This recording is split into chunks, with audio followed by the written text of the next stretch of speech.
seen émission Ndogali ak Bawol Média FM tous les jours à partir de 20h40 ki leen koy présenteel di Mor Mbaye Cissé groupe Bawol Média mooy ñaanal ñëpp koor jàmm. jërë ngeen jëf yéen auditeurs yi suivre seen rajo Bawol Média FM ci diwaanu Touba Mbacké fréquence 97.1 ñu del si waatal leen seen émission Ndogu ak Bawol Média tey ci àllarba ji di si dalal Khadim Tall mi nekk coordonnateur union des karimistes fii département bu Mbacké. Khadim ginnaaw bi ñu la sante bu baax gërëm la ci nangul bi ñu nangu ñu nekk suñu invité tey ñu bàyyi la nga nuyoog auditeurs yi lay déglu ci Bawol Média. waaw jërëjëf sëñ Mor ginnaaw bi ñu la fayoo nuyoo di nuyu auditeurs ak auditrices yu Bawol Média yëpp di jiital ci nuyoo bi Serigne Mountakha Bachirou di ko ñaanal yàlla suñ borom bàyyi ko fi ba naal yi mu naalal Serigne Touba yëpp mu àggale ko ak mboolem taalibe yëpp. di ubbee suñuy kàddu di jaale monde jullit bi yëpp ci wàccu liggéey Serigne Cheikh Béthio nga xam ne fan yi la génn àdduna benn fan bi njëkk ci weeru koor ñu koy ñaanal yàlla suñu borom yokk ay leeram taas ñu ci barkeem wane la ko sëriñam Serigne Saliou mi nga xam ne doon liggéey ak moom di ñaanal suñu mbokk karimis bi nga xam ne dafa bokkoon ci ñun doon liggéey yàlla suñu borom moom ko moom it muy soxna Maram Cissé nekkoon karimis di ànd ak ñun ci liggéey bi di ñaan yàlla suñu borom jéggal ko ak ñi nga xam ne ñëpp waaye dawle yi dem yëpp yàlla jéggal leen ci weeru màgg yi nga xam ne ci la ñu nekk di weeru koor. buñ bëggoon xam kan mooy Khadim. waaw Khadim Tall moom comme ni nga ko waxee rek ndaw la lu dëkk fii ci diwaanu Touba juddoo fi yaroo fi defe fi lépp depuis ñu nekk tout tànk ba léegi ñu ngi ci biir dëkk bi. di fi def suñu yëngu-yëngu yàlla xiirtal ñu nag ñu bokk ci ndaw yi nga xam ne dañuy yëngu di def politique ci diwaanu Touba waaye fas yéene nag di ko def ci teggin di ko def ci dëgg li nga xam ne dëkk bi loolu la laaj muy wormay dëkk bi nga xam ne sëñ bi noonu la ko bëggee ñun daal ndaw lañ loo xam ne ci loolu la ñuy dox ñaanuñu yàlla nag xotti worma mukk ci dëkk bi jaarale ko ci politique bi nga xam ne yàlla xiirtal ñu ci ñu di ko def kon daal ci gàttal ndaw lañ loo xam ne daal ndaw luy def politique lañ dëkk fii ci diwaanu Touba. ginnaaw loolu ñu ngi ci weeru koor ku ne weeru koor xam ne weeru yiw la weeru taraanga la weeru def lu baax la yéen jikko surtout ndaw ñi moom lañ ci mën a tiire pour buñ ci jógee mën a continuer li nga xam ne moom lañuy dund ci weeru koor. waaw comme ni nga ko waxee muy weer wu màgg weer wu sell weer woo xam ne mën nañ jàpp ne moo gën ci weer yi yàlla def buñ ci duggee da ngay sentir sa bopp ne dugg nañ ci weer woo xam ne weeru yërmande la weeru tiyaaba la nga gis ne ñi nga xam ne dañ doon góorgóorlu ci diine ji da ngay sentir ne ci lay dañ koy gën a yokk loolu nag ni nga ko waxee bu fekkee ne dañoo ñëw ci weeru koor ñu dugg ci ak di ci jaamu yàlla bu baax suñ kéemtalaayu kàttan nga xam ne boo doon def benn da ngay ñaan def juróom wala nga def fukk loolu nag bu koor gi jàllee maanaam ñun ndaw ñeeg mag ñi ñëpp a ci am waruñu ne koor gi jàll na rek ñu bàyyi ko mu dem dañoo war a continuer xam ne yàlla suñu borom daf ñu doon jàngal di ñu wan ni nga xam ne noonu lañu war a nekke ci côtéem maanaam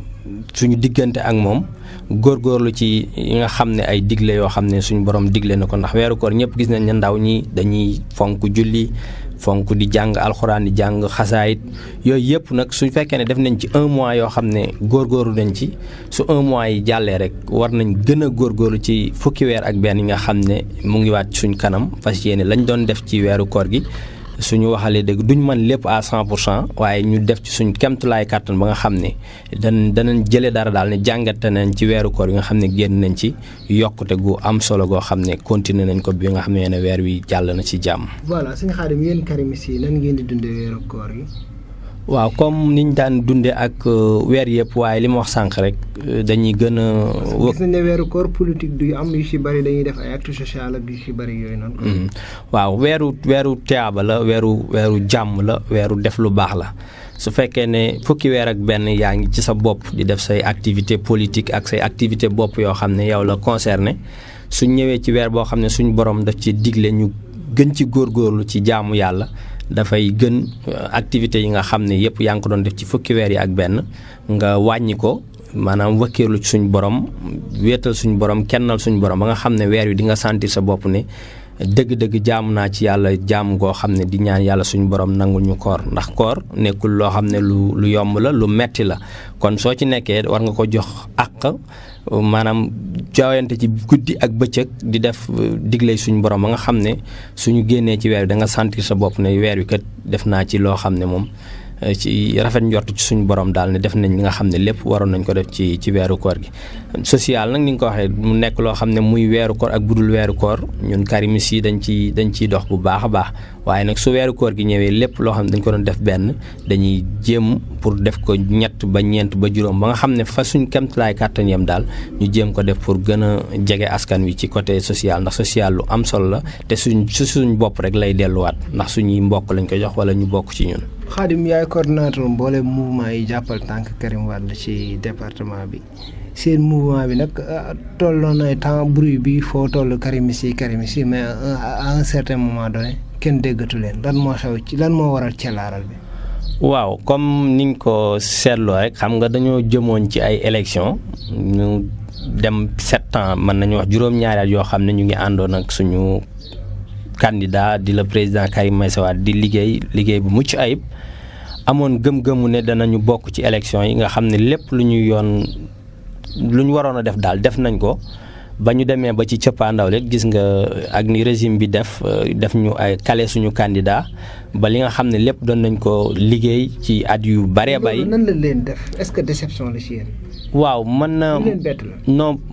nañ wax ne bettuñu ci Macky Sall ndax ba mu commencé ak Karim Wade ba nëga ni ñëpp gis nañ ne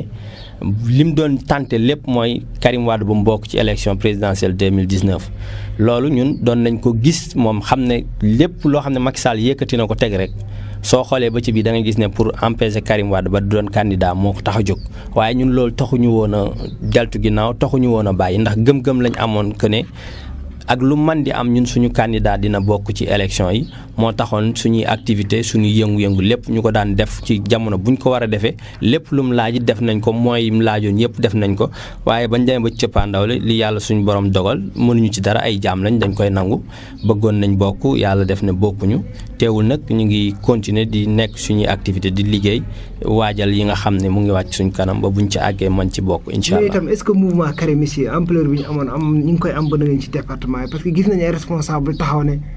gësam nañ Karimis yi bañ jeex tàkk jël nañ ñi fi nekkoon. waaw ay fa amoon doole. loolu moom ay wax la rek ay jël nañ Karimis yi ba mu jeex ay wax lañ ndax ñun mouvement ya fa nekkoon doon liggéey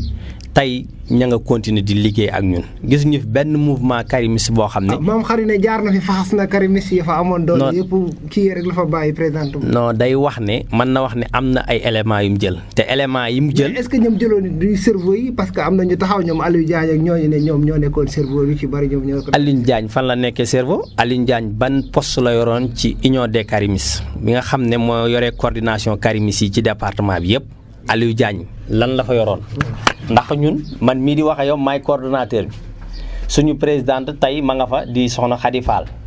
monsieur Lo mi chargé wu suñu communication ma nga fa yeneen mouvement yëpp di 16 mouvements yi nga xam ne ci lañ doon liggéey ak yeneen mouvement yi nga xam ne bokkuñu ci union des Karimis ndax du union des Karimis kese mooy ay mouvement yu liggéeyal Karim Wade ci département bi waaye ñun ci union bi ñu tënku di 16 mouvements de soutien yoo xam ne dañuy jàppale Karim Wade amul benn mouvement de soutien boo xam ne jóge na ci Karim Wade dem jàppale ji soxna Maam Xari wala mu jàppale ji kenn. mais départ yi dem ñoom Khadim Fall ñoom Lota. waaw Aliou Diagne ma doon limal loolu est-ce que du perte pour yéen. non xam nga ku sañoon ci politique da ngay dugal mais doo génne man boog su ma sañoon kenn du bàyyi Karim di dem mais Khadim Fall bi nga wax bi muy dem ci soxna Maam Xari nekkatul woon ci ñun. booba mu ngi woon ci Madické 2019 Lota Gaye bi ngay wax gis nañ déclaration mu ngi woon ci Ousmane Sonko après mu ngi woon ci Aly Ngouille Ndiaye. mais ñooñu bu njëkk ci yéen lañ nekkoon. même bu fekkee dañoo wër itam. xam nga non nee naa la su ma sañoon kenn du génn dem su ma sañoon ñëpp ay resté toog waaye bi ñuy dem. mais keroog bu ñu jógee ci Maam Xari nee nañ ko xoromu Karimis yi ñu ngi nii indaale nañ ko quand même. lan mooy xoromu Karimis yi xam nga politique moom. ci département de Mbacké pour nga am benn ampleur bi wala nga am buzz il faut nga tuddoo Karimis wala nga ne Karim Wade laay liggéeyal yàlla suñu borom moo ko defal mais nag amul xorom soo xam ne jël nañ ko ci ñun. mais départ yooyu kon yëngaluñ ci yéen dara. non bu ma sañoon duñ dem mais yëngaluñ ci dara yàqaluñ ma dara nag ak ñun Karim si ndax ñu ngi continuer di def suñu liggéey ñu ngi continuer def suñuy activité. ginnaaw loolu ba léegi itam gis nañ ne que élection yi certes que yéen joxew leen benn consigne de vote Khadim kan ngeen votel yéen il paraît que Idrissa Seck même ngeen votel ci suuf. waaw man Khadim Tall voté wu ma ndax président Abdoulaye Wade laa topp ndigalam li mu wax loolu laa def voté jiwu ma mais nag ñu bari ci PDS ak ci ay Karim si dem nañ voté ji ñiy voteel président Idrissa Seck ni nga ko waxee. am na peut-être ñeneen ñoo xam ne dem nañ voté jil Ousmane Sonko wala ci yeneen candidat yi ku leen neex mais man moom dama topp ci li président Abdoulaye Wade waxoon muy ñu bañ a dem voté ji man voté jiwuma ci élection présidentielle yi passé. président défaite bi mu am Touba yow nan nga koy jàngate. waaw défaite bi moom waa APR maanaam wala waa Benno Bokk Yaakaar ñoom ñoo war a toog def jàngat parce que boo fàttalikoo yaakaar naa émission yi ñu mujj a def fii rek. am na sama naatango bu bokk ci ñoom bu ñu bokkoon doon toogal fi doon débat ñu naan léegi département bi nooy na suñ demaatee élection dañuy gagné ndax législative yi dañoo voté wul woon moo tax.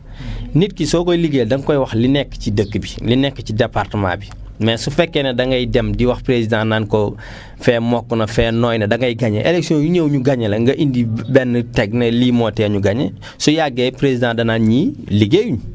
défaite bi. waroon nañ ko sóoru xam ne defet la boo xam ne mu ngi ci seen kanam nañ leen ko waxee noonu lañ ko gisee. mais pourtant ñoom dañoo jàpp ne que opposition bi ñoo leen fi diaboliser ci dernier jour élection bi daal di indi ay ñoo xam ne ay nit ci dëkk beeg di leen wax loo nag ku woteel président Macky Sall doo gis Sëñ Tuubaa ay genre yooyu noonu ko am. waaw xam nga diaboliser non buñ ko jàppee loolu gis nga lañ leen doon wax lañ gis ñoom def nañ lu ne def nañ ay bande ci rajo yi teg. yaa ngi dégg ñëpp dégg ko ni nga xam ne ni la opposition bi doon defee seeni affaire pour bëgg seen candidat jàll ñoom it def nañ lu ne jël nañ fi ay teg nañ fi kàddu gu ne pour bëgg nit ñi dégg ko pour mën leen a voteel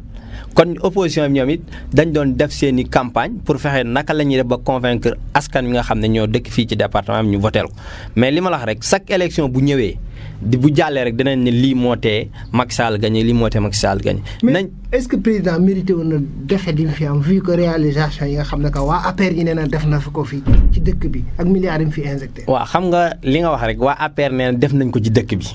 mais na ko waa dëkk bi sentir. waa dëkk bi sentir autoroute Ila Touba. non ak deux voies yi mu def ci corniche bi noonu. yow sa Xaadim booy xëy certainement ci ngay aw quand même. non dama ne gis nga waa askan wi suñu sentiroon li président Macky Sall def ci dëkk bi. gis ko di ci jaar di ci teg seen bët ñoom benn Xaadim Tall wala benn nit du dem na leen bu leen voteel Macky Sall ñu ne duñ ko voteel. autoroute Ila Touba dama koy wax chaque jour bu ma toogee émission naa ko wax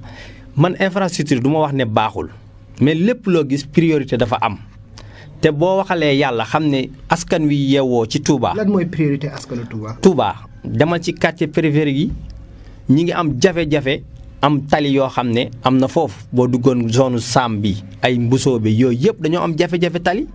bu nawet bi ñëwee dañuy am jafe-jafe dañoo am jafe-jafe ay poste de santé am nañ jafe-jafe hôpital jafe-jafe courant gis nga ndox mi fii nga xam ne mooy Daaru Marnaan gis nga 2 mois 3 mois yoo xam ne amuñu ndox te loolu mooy priorité ci askan wi buñ bëggee faju buñ bëggee dem ci lu yomb. est-ce que loolu responsabilité yi mënuñu leen ko imputer vu que PDS moom moo fi nekkoon. waaw ñu yàgg ba ndëgëri. waaw mais PDS xam nga PDS moo fi nekkoon. nekk fi 12 ans. waaw bi mu fi nekkee am na lu mu fi defoon bi mu demee président Macky Sall moo ñëw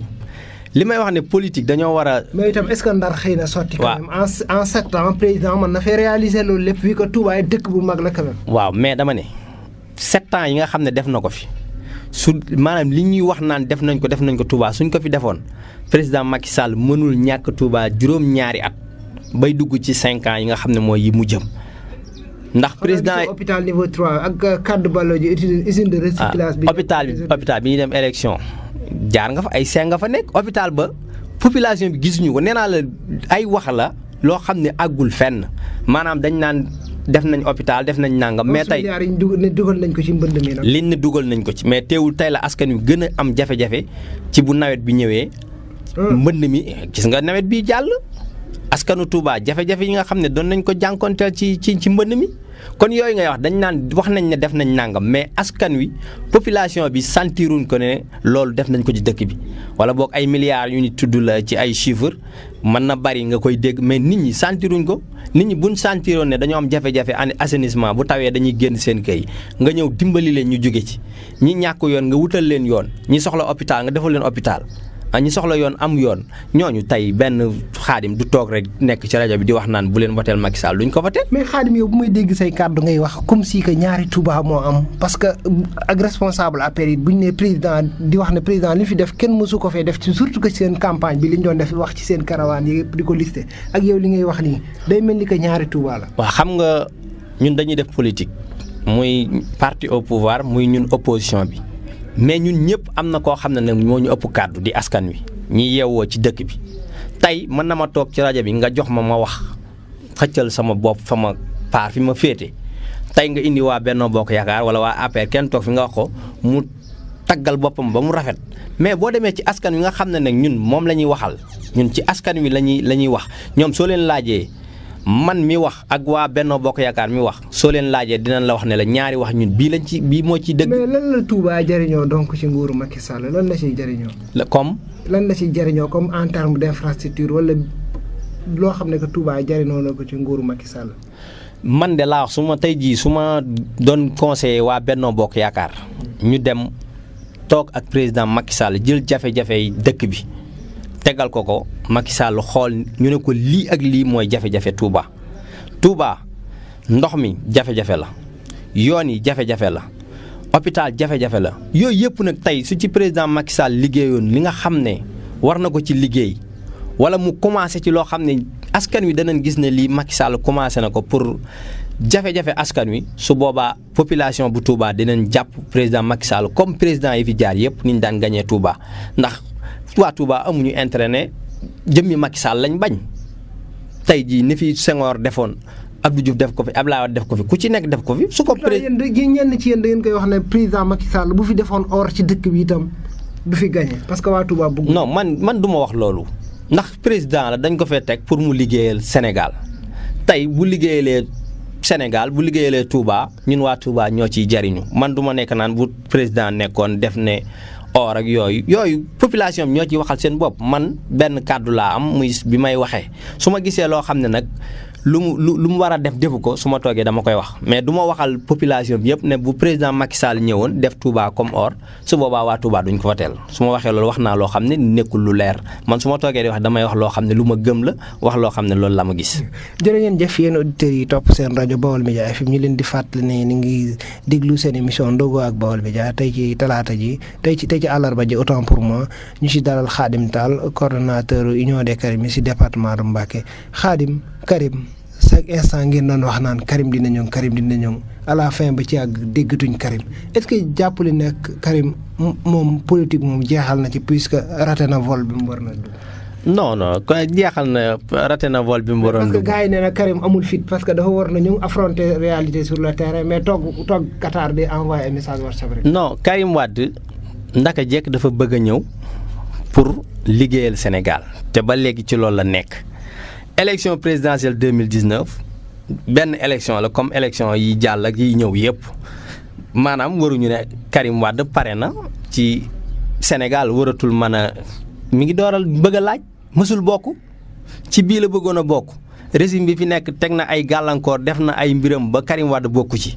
ñun dañuy continuer suñu liggéey xam ne. mais yéen ko nekkal ci naaj di ko xeexal ba mu tëdd ca ker ga am na sax ñu ne mi ngi Qatar xaw ma di liggéey ci di gañ a xaalisam foofu. yéen waaw non xam nga ci politique la rek nit ñi boo toog ne Karim Wade. non pourtant ay Karim si nee na ñoom li tax ñu bàyyi Karim da leen di envoyé message WhatsApp parfois day lire seen message di leen tontu ba ñu quitté même ci Karim yi ñëw APR. non Karim yi ñëw APR xam nga man loolu du ma ci wax Karim yi boo dem APR man du ma ci wax. lan moo tax lu ma ci wax xam nga nee na dem na APR ne léegi day envoyé message Karim du ko tontu lu ma ci leer. loolu kay mooy. nee na non dara leeru ma ci ndax man bu ma envoyé message Karim dana ko lire dana tontu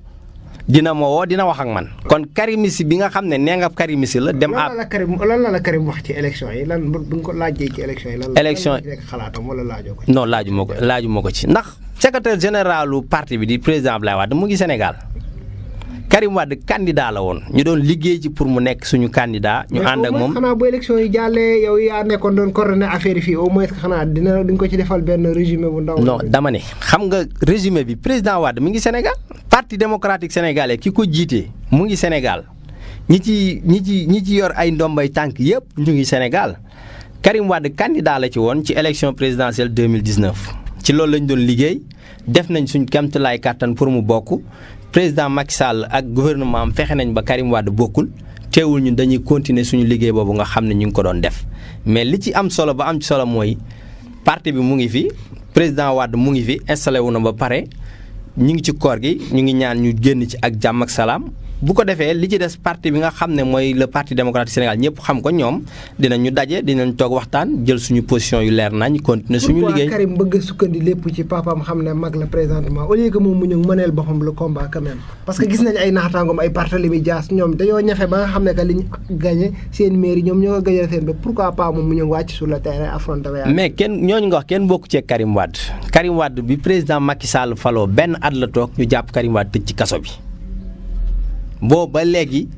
Karim Wade état bu Sénégal mayu ko jàmm sonal ko tëj ko ñetti at ak ñaari weer Karim tëdd na ko ci kaso bi kon ku naan Karim Wade dafa ragal ak da ñëw affronté da ngay wax lu la neex parce que fii lañ ko tëjee ñetti at ak ñaari weer ñoom régime bi def seen i def ba exilé ko génnee dëkk bi mais tey la Karim Wade gën a engagé ci liggéey boobu nga xam ne mu ngi suñ kanam ñu war ci ànd ak moom def ko. te incha allah dina ñëw ànd ak ñun liggéey boobu nga xam ne war nañ ko ànd def ba Sénégalais yi xam kan mooy Karim Wade ba buñ ca àggaatee ak jàmm élection yi nga xam ne bëgg nañ ci bokk di 2024 suñ ca demee ñu mën a jël Karim Wade jox ko réew mi. mais am na ñu wax ne que fii ci gox bi ne yéen da ngeen a meroon Macky Sall pour dellusiwaat ci élection yi moo tax ngeen def report seen report de voix yi ngeen sottil ko kii di Idrissa Seck pour mu gagné fi. parce que nee nañ Idrissa Seck bu gañee fii ginnaaw yàlla yéen a tax. comprendre moi loo. ginnaaw yàlla nee nañ Idrissa Seck bu gañee Touba yéen a tax quoi yéen a ko voté. waaw xam nga wax naa la sànq ne la élection yi comme que ñun demuñu ci woon am na ñoo xam ne dem nañ voté yi am na ñoo xam ne voté jiwuñ mais ñëpp xam nañu ne PDS moom maanaam ci wàllum électorat fii ci commune Touba Mosquée bi PDS moo koy gañe ci at yi yëpp jàll. moo am. depuis président Macky Sall falu ba nëga ni élection yu ñu fi dem PDS participé ci PDS moo gagné commune Touba bi. est-ce que jàppoo ne APR ñoom itam renversé woon nañ tendance bi presque vu que milliards yi ñu fi dugal ak responsable yu mag yi fi nekk. renversé tendance comme lan mësuñu ko gagné.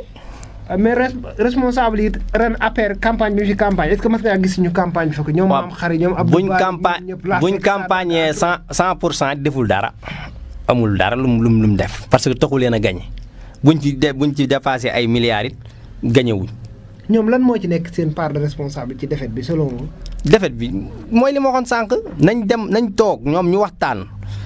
xool ne population Touba bi département Mbacké maanaam sentiruñu réalisation yi nga xam ne chaque jour ak chiffres yi nga xam ne ñu ngi toog di ko joxe. ñoom waa Benno Bokk Yaakaar. chiffres yi dafa authentique. non chiffres yi xam nga ne li ñuy wax na Macky Sall def na fi loo xam ne ba Sénégal ba nëga ni benn président mosu ko fee def bu ko fi defoon am fi lu fi kenn amul mais defu ko fi loolu ay wax la rek léegi nag nañu xool li nga xam ne mooy priorité. mais pourtant yéen parrainage bi waa APR ñoom ñoo leen ëppale woon fépp ay parrain. ay chiffres man gëw ma chiffres xoola gis nga dafa am yoo xam ne nax sa bopp la tey bañ ñu ëppalee ne ñoo ëppalee parrainage dem jox. Mimi Touré yaakaar naa moo ko doon dajale xaw ma bañ demee ba ci élection yi parrainage bi lu mu joxe xam nga toog jël ay carte d'identité bind ak nuñ ko mën a amee. est-ce que parfois du xiroo ngaayu seen biir moom itam moo leen xaw a jàppale ba ngeen kii mais est-ce que ñoom bu ñu nekkoon benn yéen di ngeen. par exemple que yéen affaire yi dina yomb ci yéen. xam nga politique moom nekk ci benn yombul moom nga nekk pouvoir nga nekk opposition ci am yombul mais li ci am solo daal mooy nañu liggéeyal askan wi. askan wi sentir na ñu ngi liggéey ak askan wi su ko defee liñ bëgg mën nañ ko am mais bu fekkee dañuy toog di joxe ay chiffres comme nii ngay wax rek parrainage bi nee nañ parrainé nañ 1 million am nañ 2 millions am nañ 3 bu ñu demee ci élection du def dara nax sa bopp la te nax sa bopp moom tôt ou tard dafay feeñ te ci loolu lañ nekk guddi ak bëccëg di naxante ci seen biir ku ci nekk sa bopp moo la yitteel. Khadim am na sa benn naataango bu bokk ci kujje politique yi yéen a ko bokkoon kujje politique yi Moustapha Mitra émission bi ñuy def démb mi ngi ma doon xamal ne am nañu bokk ci APR doon financer kujje politique gi yéen est-ce que loolu noonu dund ngeen ko. non man moom li ma la wax élection yi moom man voté jiwuma defuma dara gisuma nag ku bokk ci APR. mais ci campagne bi amutoon ñu leen doon jox xaalis seen karimis yi. pourtant karimis yi ñu bari dégg naa gars yi ci bari encaissé nañu xaalisu gars yi ci parrainage bi de. man de kenn joxuma xaalis man Khadim Tall xam nga du ma waxal nit place am ndax fekkewuma yëguma te damaa wóor ba heure bi li am solo ba am solo daal man la ko wax man Khadim Tall amul benn leaderu APR bu mën a taxaw ne wala kenn ku mën a taxaw muy ci opposition bi wala muy APR ne financé naa Khadim Tall ci élection yi amul. pourtant Khadim dégg nañ ci wéy bi ñu ne am na ñu bari ñoo xam ne que ñu ngi la doon jox xaalis bu bari pour que nga transhumé ñu nga APR. waaw loolu am na gis naa lu ne mais dew ma. ay kilifa ci gox bi wala ay ministre. kilifa ci gox bi ba au niveau fële nu mu tuddati Dakar capitale. ministre wala. waaw nit woo na ma ba tàyyi ne ma diwa la soxla wala ñu ne ma diwa soxla sa numéro mooy bu leen ko jox. ci gox bi nag am na ay député ak yooyu yu la doon toog. am na fi. député APR. non député APR am naa ay contacts yoo xam ne woo nañ ma pour doon ma wax ci affaire bu ma ñëw foofu liggéey ak ñoom ma ne leen man dew ma maa ngi ci Karim Wade laay liggéeyal. est-ce que noonu du pertement vu que am na sa xarit yoo xam ne ñoom fi nekk demoon nañ APR élection yi ñu jox leen jox dem mais yow yaa ngi toog Karim amoo candidat nga toog neutre li nga doon liggéey est-ce que nekkul loo xam ne lu gâché la. non pertement amu ci lan laa perte. ñoom lan leen gagné mais fait amoo candidat li nga doon liggéey lépp dem sur le terrain. sensibiliser militants yi dem leen jëli seen carte d'identité yooyu yëpp. mais ay jullit lañ wut amoo moom suñ borom la soo wutee amoo da ngay dem nga wuti waat mais du ma ne wut naa aw ma rek damay bàyyi wala dama naan perte na ak ñi dem APR lañ gagné. ñoom tax ka maam APR ñi ñu renforcer seen taux bi ba yóbbu ko ay 67%. xoola yooyu ñuy wax sax Macky Sall tenir compte maanaam ñoo renforcer tendance yóbbu ko 67.000 loolu taxu leen woon a jóg dañoo jugoon pour gagner ñoom waa Benno Bokk Yaakaar gépp dañoo jugoon pour gagner dañ leen a gagner. mais est-ce que Karim Messi bruit bi ñu amoon par exemple que normal lu doon que ñoom ñu ne nañ par exemple foqat ñi yenn ci ñoom pour que wàññi seen rythme. déggoo wàññi rythme moom li ma la wax rek mooy ñun amuñu candidat ci élection présidentielle yi passé bi président Wade ñëwee li mu wax dégg nañ ko te Wade dafa am ñoo xam ne dañ koy diglu lu mu leen sant loolu la ñuy def benn ci man mii di wax ak yow lu ma président Wade sant ci wàllum politique loolu laay def. kon amul te kenn koo xam ne jël na kenn mu manqué mu metti ñu wala nga wàññi ci rythme bi ñu doon doxee dañ doon dem élection def nañ li ñu war a def amuñu candidat. lañ la ñu continuer di def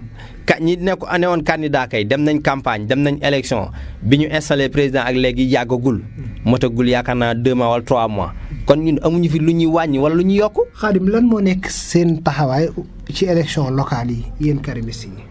waaw taxawaay bi mooy ñun ci parti politique la ñu nekk muy PDS parti politique nag soo ko waxee bépp séance boo xam ne dafay am rek parti ba day bëgg participer ci bëgg gagner élection yooyu. kon élection locale yi nga xam ne mu ngi ñëw parti bi waxaguñ ci dara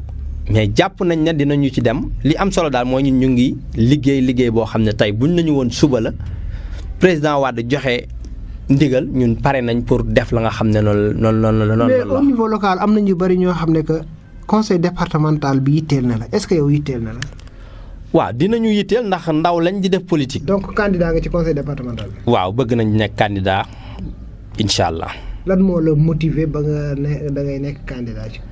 motif bi mooy dama nekk ci dëkk bi di doomu dëkk bi am yéene liggéey di yëngu ci politique te su may yëngu ci politique nag donte def nañ ci benn temps xaw nañ ci am tuuti expérience am na luñ ci xam buñ gisee ay élections yu am dañuy wane suñu bëgg suñu parti ne baax na demal ñu pare porter combat bi ànd ak ñoom dem. kon amuñu dara lu ñu xam ne dañ koy daw. nekk Sëñ Fallou seen bilan ñu bari ñu ngi leen di critiquer yow tey boo doon jugé bilan lan nga ko jàppee. waaw bilan Sëñ Fallou moom xam naa ñoom da nga leen bu ñëwoon toog gën a mën a expliquer bilan bi nga xam ne. mais yow bu doon yow tey boo doon xool bilan yow selon vous est-ce que bilan am na bilan bu positif. waaw xam nga gis naa jamono ci ginnaaw ñuy ubbi ay école yooyu yëpp gis naa ko maanaam bu ñu la falee ndombal tànk lu mat juróomi at wala juróom-ñaari at du ñàkk nga def dara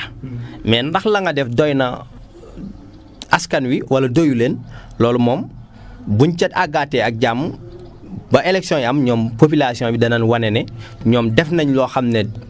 yàlla na pour ñu joxaat leen mandat wala ñoom lañ doon xaar ci ñoom defuñu ko l'essentiel daal mooy ñun parti lañ yor di PDS pare nañ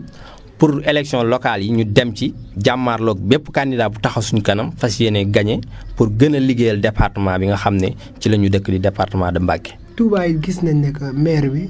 kilifa gi moom moo koy fal mais yow nan nga gisee gestion maire bi. waaw xam nga gestion maire bi neexul a wax ndax comme que li nga wax léegi dafa tënk lépp loo xam ne ci kàddu kàddu xalif bi lay jógee maanaam duñ ci nekk sax di ci commenter. nañ bàyyi ak. mais en tant que citoyen itam boo gisee loo xam ne manquement la wala loo xam ne itam acte bu rafet bu mu def itam c'est mën nga ko wax. waaw xam nga Touba bari na loo xam ne lu fi manqué la loo xam ne war na mën a am maanaam maire bi nga xam ne mu ngi fi nekk gën a jege askan wi ba seen i bëgg-bëgg ak seen i yëngu-yëngu mu mën a yemm ni ñu ko bëggee mais kam que nag nekk na loo xam ne sëñ bi moo koy tànn daal ñun suñ sañoon dañ ci neutre. bàyyi ñoom kilifa yi nga xam ne ñoo ko yor suñ gisee ne maire bi fi nekk war na continuer liggéey bi mu continuer su fekkee ne sëñ bi choisir na kaneen nit ñu jox kaneen mu continuer liggéey. conseil communal de la jeunesse aussi bu Touba. am ñu bari ñoo xam ne que président bi am na ñu ma gis ñu def benn kii ne moom par exemple que mandaam jeex na ak yooyu di ko critiquer dafa war a wàcc yow lan mooy sa position en tant que bokk ci conseil communal. waaw comme loolu nga ci am rek laa ci am dégg naa ñu ne mandat bi jeex na. mais yaa ngi ci biir kay conseil. waaw xam nga conseil bi problème mooy dañoo gëj a daje. kañ ngeen gëj a daje. yàgg na mën naa ay weer yàgg na moom. ñaata weer. avant élection ba nga ni dajewul yàgg na. kon li ngeen di daje du bari. non wala boog yëguma gëj nañ daje lool wala boog yëguma kon réunion yi. te jàpp ma ne am na ndax bu amoon daan nañ ma envoyé message pour wax ma ne ma réunion am na. mais yow d'accord nga ci loolu wala yow. non buñ sañoon ba ñu door a démarrer ni ñu continué woon mooy di liggéey chaque 1 mois wala chaque 15 jours ñu toog daje waxtaan xool li ñu war a def li ñu war a def ci dëkk bi ñu ànd def ko. loolu dafa amoon solo te suñ ko doon def noonu continuer ko yaakaar naa ci la ñuy gën a amee résultat nga xam ne tey jii suñ demaatoon sax ba comme ni ñu ko waxee ne mandat bi jeex na day yomb que ñu xoolaat président bi fi nekk wala kenn ci biir defaat ko comme candidat mu continuer liggéey bi. ñu ne Pape Niass président bi day politiser conseil bi itam loolu lan moo ci nekk sa taxawaay. waaw xam nga conseil communal moom c'est apolitique. képp koo xam ne jox nañ la ko nga bëgg koo politiser du nekk luy dem ndax soo ko politiser dana la yàqal ba nga xam ne tey suñ demee ci ay élection dañ la fiy jëlee li ci gën kam que dañ ko def loo xam ne ndaw ñëpp ñoo ko moom kon jërul kenn di ci wane benn couleuru parti ndax loolu day gën a yombal sa liggéey nga xam ne ñëpp da nga leen mën a dajale ñu bokk toog di waxtaan mooy gën ka nga bëgg koo politiser ndax boo ko politiser Xaadim Taal bëgg ko moomale PDS waa APR dañuy taxaw bañ Pape Niass bëgg ko moomale APR waa PDS dañuy taxaw wala ñeneen taxaw bañ moo tax li ci gën daal comme que apolitique la képp ku ko mën di yor nga liggéey ci liggéey mucc ayib te bañ ci def wàllum politique. commune Mbacké gis nañ ni jeunes yi yàgg nañ di jooy si seen stade bi itam loolu lan moo ci nekk sa taxawaay. waaw xam nga ba tey rek ci promesse yoo xam ne li nga doon wax sànq xam nga bu yàggul jamono yi la ci ginnaaw bi ñu jub élection yi ministre bi ñëwoon na fi. ñoom ñëpp ñu daje fi yéen presse bi yéen ñëpp a nga fi woon bañ joxe ay délai ne stade bi dana tàmbali ci délai sangam dana àgg anamu tey bañ fi jógee. da nga jàpp ne ay promesse la pour campagne électorale. campagne ko taxoon a jóg boobu élection yi li ci desoon ay quelque bareetul woon tuutee ci desoon ñu ñëw def dem wër fépp Matar ba ñëpp gis nañ ko mu taxaw publiquement wax joxe délai na dana démarrer waa liggéey bi. ba fii may wax yow dara amu ci. ba ne sëñ bee joxoon ndigal ci. très bien vidéo bi ñëpp gis nañ mu circulé ne sëñ bee moo ko joxoon ndigal mu metti woon ñu bari mais tey anamu la mu waxoon dara amu ci te tooñoon nañu bi mu fi ñëwee tey mooy li ma la wax ne la li ñuy wax ji daa ëpp ko li ñuy jëf li am solo nag mooy wax tuuti di jëf lu bari su ko defee askan wi danañ sentir ne ñi bëgg nañ liggéey ngir askan wi. mais wàllu nomination même si que yow ci opposition bi nga bokk mais gouvernement bi benn doomu département bi bokku ci. bu question politique yi jàllee loolu en tant que citoyen boo xam ne que yéen a bokk ci dëkk bi loolu lan moo ci nekk sa jàngat. waaw ñun nag jàppoon nañu ne lu bon dinañu am benn nomination wala ñaar ba ñett ndax dëkk bi yàlloon na ko te gisuñu ne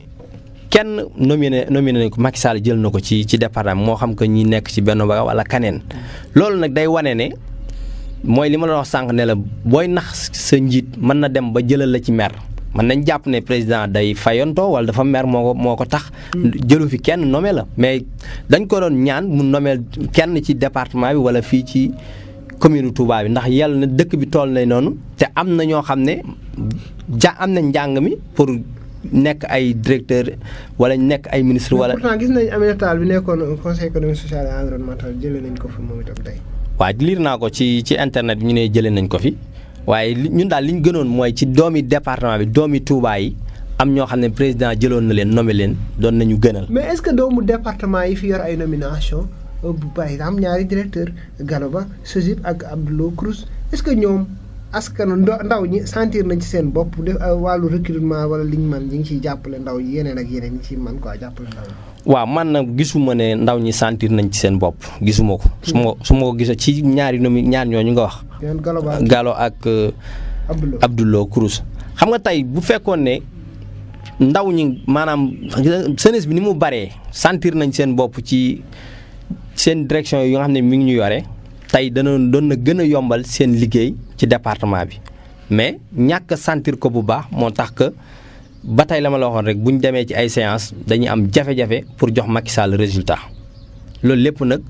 ci seen kaw lay këppwaat ndax tey ñu bari doon nañ xaar ne jàpp nañ ne ci danañ bokk ci gouvernement bu bees bi wala am yeneen direction yoo xam ne président dana leen ko jox ba fii ñuy waxee yow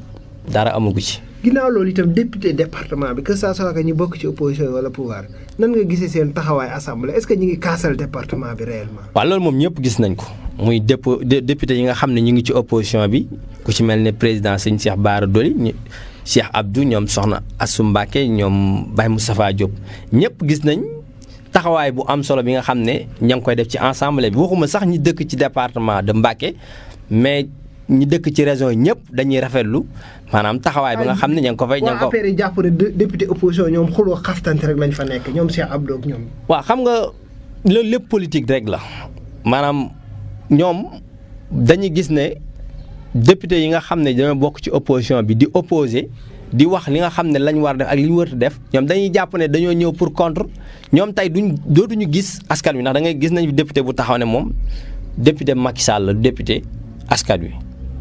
kon ñoom gis-gis boobu rek député boobu ñoo ko yamle. loolu nekkul yoon selon vous est-ce que du Macky Sall it moo tax mu nekk député moo ko dugal ci. mais député suñ ko waxee askan wi la même bu fekkee ne Macky Sall moo tax nga nekk député wala PDS moo tax nga nekk député soo ko nekkee parit na la askan wi di sentir boo toogee biir assemblée askan wi wane ne kii kat la taxoon ñun ñu jóg dem voteel ko. pour li nga xam ne manqué na ñu war ko yóbbu fa nga xam ne fa la ñuy kaasale. mais bi ngay def bilan député yi lan moo tax boole ci Sadaga même si que député jàllul ci liste liste nationale bi la jàll député Touba lañ ko mën a waxee. mais lan moo tax boole. mais gisuma ko ci télé bi ñu wala ci site internet yi comme ni ko député yi def ñu wane ñu gis ko ne mu ngi taxaw di wax ne département bi manqué na li wala manqué duñ ko gis. kon Sadaga waaw gisuma ko. Sadaga pourtant day kaas assemblée de. gisuma ko gisoo ko sax coow li mu amoon ak maire Woré Sarr. non loolu ci avant élection boobu lu amoon xas Ablaye Wade la fa nekkee woon. kan bi muy xuloog Woré Sarr. Sadaga waaw ci Ablaye Wade la doon dal mooy li ma wax te loolu du rôle député. tey bu fekkee ne yaa ngi assemblée président Wade jaar na fi ba jàll. tey lañ ko doon xaar mooy mu xool jafe-jafe askan wi lan la mu di ko wax foofu ci assemblée bi mais du ñëw di dal ci personnel affaire lu Ablaye Wade la doon wax yoo xam ne neexul a dégg. mais est-ce que du yow Serigne Khadim da nga bëgg rek par exemple que ñi nga bokkal opposition bi député yi nga raaya leen seen ginnaaw Sadaga bokk ci pouvoir bi moo tax nga di ko. nga di ko teg non nee naa la man li ma gis rek laay wax du ma wax lu ma gisul du ma wax lu ma gëmul du question ne ñee dañoo far ci opposition bi ñii far pouvoir moo tax may faral ñi far ci opposition bi non mais tey bu ma gisoon. honorable député Sadaga taxaw wala keneen bu taxawee wax ne département de Mbacké commune sangam manqué na lii bëgg nañ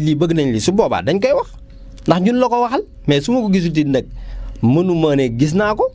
li nga ma wax sànq ci bi mu dajeeg Woré Sarr nañ xoolaat booba Ablaye Wade la doon attaqué mais waxul woon ci loo xam ne ci askan wi la kon su ma gisoon damay nangu ne gis naa ko mais man gisuma loolu lu ma gisul nag mënuma ne gis naa benn député taxaw di ko wax. mais Khadim émission bi léegi mu jeex yéen karimis yi lan moo nekk seen ëllëg ci da ngeen di continuer di nekk ay karimis yéen Khady Fall ay ñoom Fatou Babou Naaru Karim ak wala da ngeen di seeyal seen da ngeen di dem région waa PDS ci waa UJTL wala karimis yi day continuer. non karimis ay mouvement xam nga mouvement teewul nga bokk ci biir parti démocratique sénégalais xam nga. parti soo ci xasee nekk nag parfois kii de contradiction day am seen diggante karimis yi ñoo dàq mobiliser UJTL waa UJTL ñoo dàq mobiliser parfois contradiction yi day am. non loolu maanaam gis nga li ma la sànq ne la politique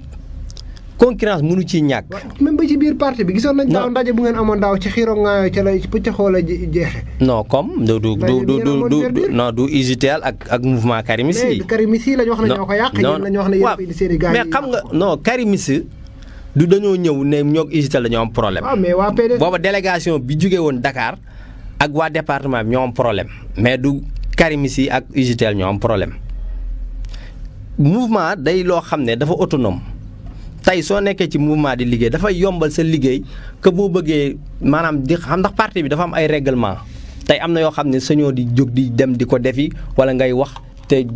direction parti bi waxul ba pare mais tey am na activité yoo xam ne pour nga jóg dem defi ko soo yoree sa mouvement dem def ko dafay yombal liggéey bi te mouvement yi li ñuy liggéey ak li PDS di liggéey ñooyam lépp pour njariñul PDS la lépp pour njariñul Karim Wade nekk président de la République la. voilà jërëjëf Khadim Tall coordonnateur union des karimistes département Mbacké émission yi bi jeex na yan kàddu ngay tàggatoo. waa jërëjëf Mor di la sant bu baax rek di sant auditeurs yi ak auditrices yi nga xam ne yëpp ñu ngi teewlu émission bi di jégglu bu baax nag ci wax ji bu fekkee ne wax nañ ci loo xam ne dëng na ñu ngi koy jégglu su fekkee ne wax ji jum naa ñu sant ko suñu borom xam ne wax moo yombul ak ci période bi ak xam nga émission bi jotuñu ko waaye yaakaar naa sànq rek lañ déggante pour ñëw def ko waaye ñu ngi sant bu baax di sant ñëpp ñi nga xam ne ñu ngi ànd ak ñoom di liggéey di ñaan yàlla suñu borom nangul ñu suñu koor lépp loo xam ne ñaan nañ ko ci koor gi rek yàlla suñu borom defal ñu ko di ñaanal suñu candidat nag di le président Karim ci koor gi yàlla suñu borom defal ko jàmm indi non yàggatul incha allah rek xam nga ne la Ablaye Wade mi ngi fi bu koor gi jàllee incha allah lépp loo parti bi war a wax wala bépp décision bu ñu war a jël dinañ ànd ak le secrétaire général jël ko su ko defee Sénégal yëpp danañ ci jot incha allah jërëjëf. voilà jërëjëf Khadim Tall coordonnateur union karimistes yi ci département Mbacké moo nekkoon suñu gan tey ci àllarba ji ngeen àndoon ak Mor Mbaye Cissé mi leen doon digtal seen émission ndogu ak Baol Média di leen sant bu baax di leen jox dig daje ba suba incha allah jërë ngeen jëf ñu fanaan jàmm. seen émission Ndogali ak Baol Média FM tous les jours à partir de 20h40 ki leen koy présentel di Mor Mbaye Cissé groupe Baol Média mooy ñaanal ñëpp koor jàmm ak salaam.